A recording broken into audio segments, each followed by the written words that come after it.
স্বরাষ্ট্রমন্ত্রীর পর এবার পররাষ্ট্রমন্ত্রী হাসান মাহমুদও বেনজিরের বিদেশে পালিয়ে যাওয়ার পক্ষে সাফাই গাইতে শুরু করছেন। এমনকি হাসান মাহমুদের বক্তব্যে মনে হয়েছে তিনি বেনজির আহমেদের মুখপাত্র হিসেবে কাজ করছেন।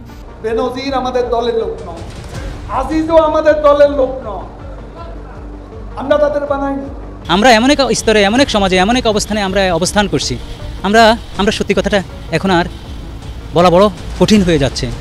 এবং এমন লোকজন আছেন যাদের ব্যাপারে দুশব্দটিও করা যাচ্ছে না। তবে যেভাবেই হোক নরেন্দ্র মোদী আবারও ক্ষমতায় বসছেন, আর এটি বাংলাদেশের বিপদকে নিঃসন্দেহে আরও ঘনীভূত করল। বাংলাদেশের জন্য এটি অশনি সংকেতটিকে আরও তীব্র করলো। আমি আসছি। এবার নতুন করে 6 ব্যক্তি ও প্রতিষ্ঠানের ওপর নিষেধাজ্ঞা জারি করেছে মার্কিন প্রশাসন। কাদেরকে, কেন নিষেধাজ্ঞা দিল যুক্তরাষ্ট্র? সবাইকে বলবো না টেনে সম্পূর্ণ নিউজটি দেখবেন, শুনবেন এবং নিউজটি শেয়ার করে দিবেন। আর আমাদের এই চ্যানেলে নতুন হলে প্রতিনিয়ত এ ধরনের সকল প্রকার নিত্য নতুন আপডেট পেতে আমাদের চ্যানেলটি সাবস্ক্রাইব করে আমাদের সাথে থাকবেন। চলুন কথা না বাড়াই সরাসরি আমরা সবগুলো ভিডিও দেখে আসি। বেনজির আমাদের দলের লোক নয়, আজিজও আমাদের দলের লোক নয়। দুর্নীতিবাজ আপনাদের দলে চোরের রাজা, চোরের মহারাজা সবই দিয়ে। আওয়ামী লীগ শৃঙ্খলা ভঙ্গ করে কাউকে পুলিশ, সেনাবাহিনী, র্যাবের বড় পদে বা প্রশাসনে বসায় 9 জনকে পাশ কাটিয়ে, 8 জনকে পাশ কাটিয়ে 9 নম্বর ব্যক্তি মইনু আহমদকে সেনাপ্রধান কে করেছে?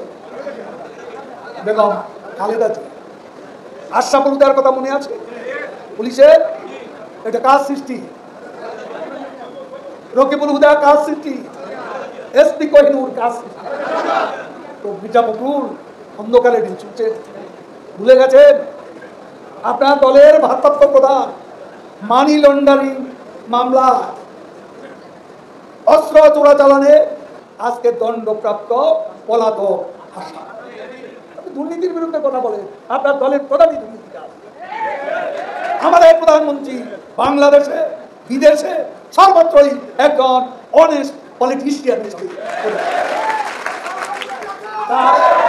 তার সততা নিয়ে প্রশ্ন তোলা কোনো অবকাশ। আমরা পরিষ্কার বলে দিয়েছি বেনজির আমাদের দলের লোক নয়। সিনিয়রিটি, মেধা নিয়ে সে আইজিপি হয়েছে। আজিজও আমাদের দলের লোক নয়, সেনাপ্রধান হয়েছে তার যোগ্যতা, তার সিনিয়রিটি। আমরা তাদের বানাইনি। এখন ভেতরে তারা যদি কোনো অপকর্ম করে, এটা যখন সরকারের কাছে বিষয়টি আসে, তখন এদের বিচার করার সৎসাহস শেখ হাসিনার সরকার। আপনাদের সময় কেউ শাস্তি পায়নি। আপনাদের দলের নেতা নিজেই দুর্নীতিবাজ। আমরা সিঙ্গাপুর থেকে তারেক কপূর পাচার করা অর্থের একটা অংশ আমরা আনতে পেরেছি। FBI ঢাকায় এসে সাক্ষ্য দিয়ে গেছে তারেকের দুর্নীতি। সেই তারেককে ভালো মানুষ সাজাতে এসেছে। দেখেন আমাদের দলের নেতাদের প্রধান নেতা কে দুর্নীতিবাজ, তথ্য প্রমাণ নিয়ে আসে। দুর্নীতিবাজ আপনাদের দলে চোরের রাজা, চোরের মহারাজা সবই বিএনপি। বিএনপি হচ্ছে দুর্বৃত্তের জন্মদাতা। আজকে টিআইবি একটা আছে, সুজন আছে, সুজন না দুজন জানি না, টিআইবি আর সুজন। ফখরুল বয়স্ক যে সুরে কথা বলে, তারাও একই সুরে কথা বলে। তবে কি মানুষের প্রশ্ন, টিআইবি আর সুজন কি বিএনপির বিটি? যেভাবে কথা বলে কোনো পার্থক্য নাই, একই সুরে কথা বলে সরকারের বিরুদ্ধে। স্বরাষ্ট্রমন্ত্রীর পর এবার পররাষ্ট্রমন্ত্রী হাসান মাহমুদও বেনজিরের বিদেশে পালিয়ে যাওয়ার পক্ষে সাফাই গাইতে শুরু করছেন। এমনকি হাসান মাহমুদের বক্তব্যে মনে হয়েছে তিনি বেনজির আহমেদের মুখপাত্র হিসেবে কাজ করছেন এবং বেনজির বিদেশে পালিয়ে যাওয়ায় তিনি বেশ চাপমুক্ত হয়েছেন, এমনটাই মনে হচ্ছে। এমনকি আমরা এটাও ধারণা করতে পারি বিদেশে পালিয়ে যাওয়ার পরও বেনজির কিংবা তার পরিবার অথবা বেনজিরের আইনজীবীর সাথে পররাষ্ট্রমন্ত্রীর একটা যোগাযোগ আছে। কারণ বেনজিরের আইনজীবী গণমাধ্যমকে যখন জানিয়েছে বেনজির 6 জন কিংবা বেনজিরের পরিবার 9 জন দুদকে হাজির হচ্ছে না, তারা সময় চাইবে, তার আগেই পররাষ্ট্রমন্ত্রী সাংবাদিকদের সেই বিষয়টা জানাচ্ছেন। তিনি হাজির হন কিনা 6 তারিখে কিংবা তার পরিবার 9 তারিখে দুদকে হাজির হয় কিনা সেটাই এখন দেখার বিষয়, কিংবা তিনি সময়ও চাইতে পারেন। এ কথাটা তার আইনজীবী জানানোর আগেই পররাষ্ট্রমন্ত্রী জানিয়ে দিচ্ছেন। সুতরাং বেনজিরের মুখপাত্র হিসেবে আমাদের পররাষ্ট্রমন্ত্রী হাসান মাহমুদ কিংবা তার সাথে একটা যোগাযোগ আছে কিনা সেরকম একটা ধারণা আমরা করতে পারি। আমরা একটু পররাষ্ট্রমন্ত্রীর বক্তব্যটা দেখে নিই। বেনজির বিদেশে যেতেই পারেন, নিষেধাজ্ঞা নেই। পররাষ্ট্রমন্ত্রী হাসান মাহমুদ বলেছেন, পুলিশের সাবেক মহাপরিদর্শক বেনজির আহমেদ যে কোনো জায়গায় যেতে পারেন, কারণ তার বিরুদ্ধে দেশ থেকে কোনো নিষেধাজ্ঞা নেই। তিনি বলেন, বেনজির আহমেদের দেশ থেকে কোনো নিষেধাজ্ঞা দেওয়া হয়নি, তিনি যে কোনো জায়গায় যেতে পারেন। পররাষ্ট্রমন্ত্রী আরও বলেন, 6 জুন তিনি দুদকে হাজির হচ্ছেন কি হচ্ছেন না সেটি দেখার বিষয়, নাকি তিনি সময় নিচ্ছেন। যেহেতু তার দেশ ত্যাগের উপর কোনো নিষেধাজ্ঞা কোনো জায়গা থেকে দেওয়া হয়নি, তাহলে তিনি যে কোনো জায়গায় যেতেই পারেন। বোঝা যাচ্ছে বেশ শক্ত অবস্থান নিয়েছেন পররাষ্ট্রমন্ত্রী বেনজির আহমেদের পক্ষে।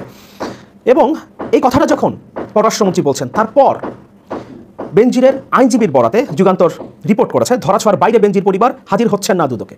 6 জুন বেনজির ও 9 জুন স্ত্রী সন্তানের পক্ষে আইনজীবী সময় চাইতে পারেন। মনে হচ্ছে পররাষ্ট্রমন্ত্রী আগে থেকেই জানতেন বেনজির দুদকে 6 তারিখে হাজির হচ্ছে না, কিংবা বেনজির পরিবারও 9 তারিখে দুদকে হাজির হচ্ছে না, এবং তারা সময় চাইছে। পররাষ্ট্রমন্ত্রী একদম ক্যাটাগরিক্যালি বলেছেন তারা সময় চাইতে পারেন, এবং আমরা দেখতে পাচ্ছি সেদিনই বেনজিরের আইনজীবীও গণমাধ্যমকে জানিয়েছেন যে বেনজির সময় চাচ্ছেন 6 তারিখে এবং 9 তারিখে উপস্থিত না হয়।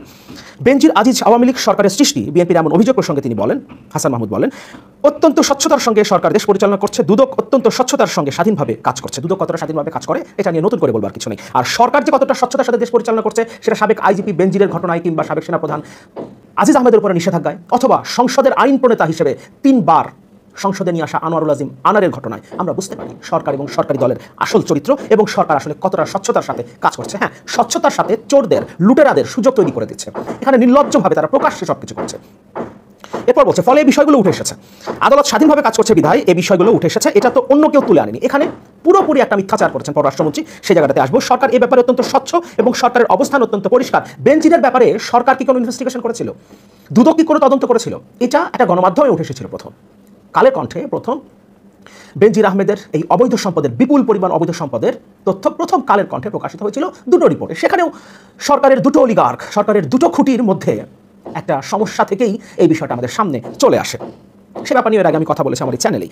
এবং তারপর দুদকে আবেদন করা হয় এই বিষয় নিয়ে তদন্ত করবার জন্য, এবং তারপর দুদক সিদ্ধান্ত নেয়, এবং 23 এপ্রিল 3 সদস্যের একটা কমিটি গঠন করা হয়। অথচ 4 মে 11 দিন পর বেনজির পুরো পরিবার নিয়ে দেশ থেকে পালিয়ে যায়, কিন্তু দুদক বা সরকার কোনো ধরনের ব্যবস্থা গ্রহণ করেনি। এমনকি 1 মাস পর এসেও স্বরাষ্ট্রমন্ত্রী বলছেন তার কাছে বেনজিরের বিদেশে পালিয়ে যাবার কোনো তথ্য নেই, এমনকি দেশে আছেন কিনা সে ব্যাপারেও তার কাছে কোনো তথ্য নেই। তার মানে পরিষ্কারভাবে বোঝা যাচ্ছে এখানে দুদক, সরকার, স্বরাষ্ট্রমন্ত্রী এবং পররাষ্ট্রমন্ত্রী তো এখন পুরোপুরিভাবে বেনজিরের মুখপাত্র হিসেবে কাজ করতে শুরু করেছেন। সুতরাং এই সবার একটা যোগসাজশেই আসলে বেনজিররা আজকের বেনজির হয়ে উঠেছে, এই অবৈধ সম্পদের মালিক হয়েছে, বিপুল পরিমাণ অবৈধ সম্পদ, কল্পনার বাইরে হাজার হাজার কোটি টাকার সম্পদ গড়েছে, এবং বিদেশে বেশ স্বাচ্ছন্দ্যে পালিয়ে যেতে পেরেছে। গণমাধ্যমে এটা প্রকাশ করা হয়েছে।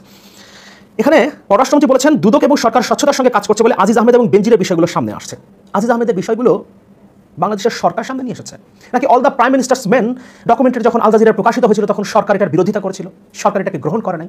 এমনকি মার্কিন যুক্তরাষ্ট্রের নিষেধাজ্ঞা আসার আগ পর্যন্তও সরকার আজিজ আহমেদেরই পক্ষে অবস্থান নিয়েছিল, এবং মার্কিন যুক্তরাষ্ট্র দুর্নীতির দায়ে আজিজ আহমেদের বিরুদ্ধে, সাবেক সেনাপ্রধানের বিরুদ্ধে নিষেধাজ্ঞা দিয়েছে। বাংলাদেশের সরকার তো কোনো তদন্ত করে নাই, কোনো ধরনের নিষেধাজ্ঞা দেয় নাই, এমনকি তদন্তের কোনো উদ্যোগও নেয় নাই। All the prime minister's men ডকুমেন্টারিটা প্রকাশ হওয়ার পর সরকার সেটা নাকচ করে দিয়েছে।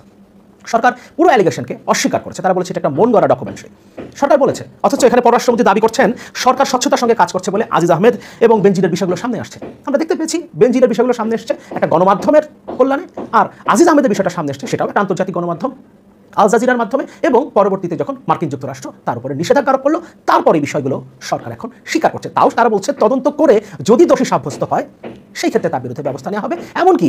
এমনকি সরকারি দলের সাধারণ সম্পাদক তো বলেছেন তদন্তের পর যদি বেনজির দোষী সাব্যস্ত হয়, তদন্তে যদি তাকে দোষী পাওয়া যায় সেক্ষেত্রে তিনি জেলে যাবেন, এবং সেই এখতিয়ারও আদালতের, সরকার কোনো ধরনের কোনো দায় নেবে না। পারলে ভিডিওটি শেয়ার করে দেবেন। আবার বলছি, এই চ্যানেল এখন পর্যন্ত যারা সাবস্ক্রাইব করেনি, প্রতিনিয়ত এই ধরনের সকল প্রকার নিত্য নতুন আপডেটগুলো পেতে আমাদের এই চ্যানেলটি সাবস্ক্রাইব করে আমাদের সাথে থাকবেন। যারা সাবস্ক্রাইব করেছেন সবাইকে অসংখ্য ধন্যবাদ জানিয়ে ভিডিওটি এখানে শেষ করছি। সকলে ভালো থাকবেন। আল্লাহ হাফেজ।